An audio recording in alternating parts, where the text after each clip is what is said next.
Alright, so this video is just a quick video on how to make an ogive. So it's a new graph that we've been working with. The first step is just to make a frequency distribution, which, to save a little time, right, I've gone ahead and done this frequency distribution. This is the fourth problem that you were supposed to do for your homework, so hopefully this looks familiar.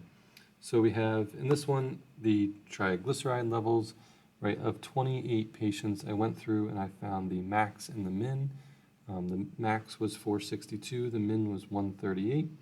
My range was 322, which means 324. That was my mistake there. I used the wrong minimum to begin with.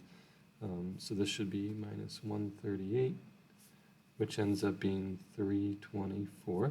And then 324 divided by 5, which is the number of classes we're using, ends up being 64.8, which of course we round to 65. So I set up all my classes, have all of my columns for my frequency distribution. All we really need for these ogives are the cumulative frequency and the boundaries. However, that's going to be our vertical and horizontal axes. So let me scroll down here. So in order to make this graph, right, I'm going to start off by making the axes first. So let's go something like this. I'll make a nice big graph. I'm going to label this with cumulative frequencies. And this is going to be the triglyceride levels. I'm using the boundaries.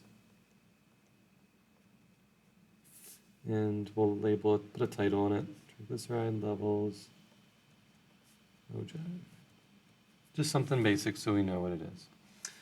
All right, as far as the vertical axis goes, it's our cumulative frequency. We'll notice that our cumulative frequency goes all the way up to 28. So I think an appropriate scale would probably be 4. Right? I think I've been using 4 for 28. Seems to be working out fairly well.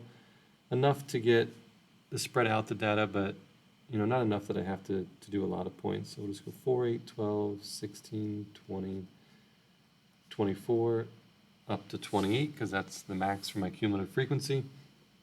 Down here, I'm going to put all of my upper class boundaries, right? So I'm going to use all of these numbers, all of these upper class boundaries to go on my horizontal.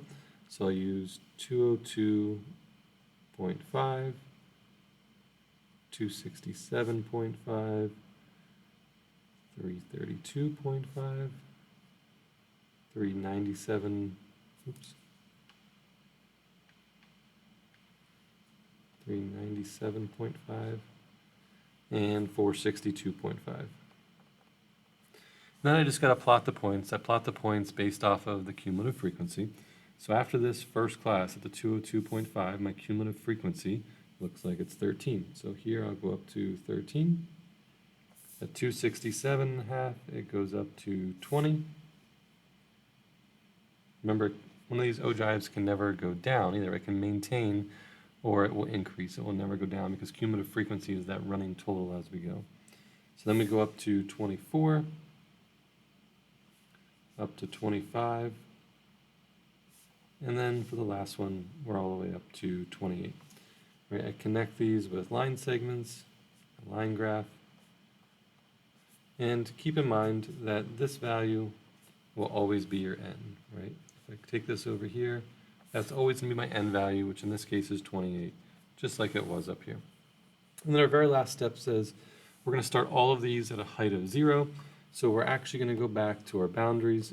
And instead of using these upper class boundaries, I'm going to use the first lower class boundary. Because the way our classes were created, the 138 was our minimum value, right? That's how we started our first class. So if we go before the minimum value, there's not going to be any data there because it's before the minimum, right?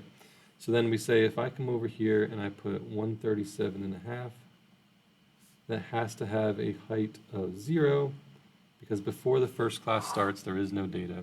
Ties it back into 0.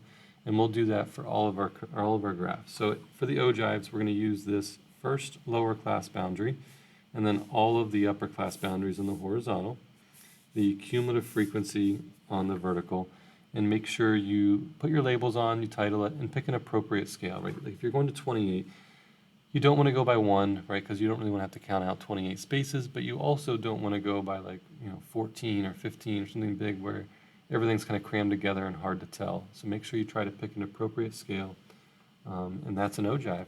I think most of you should find this fairly easy. If you have questions, ask. Make sure you like and subscribe to the video, and I appreciate it. I'll see you next time.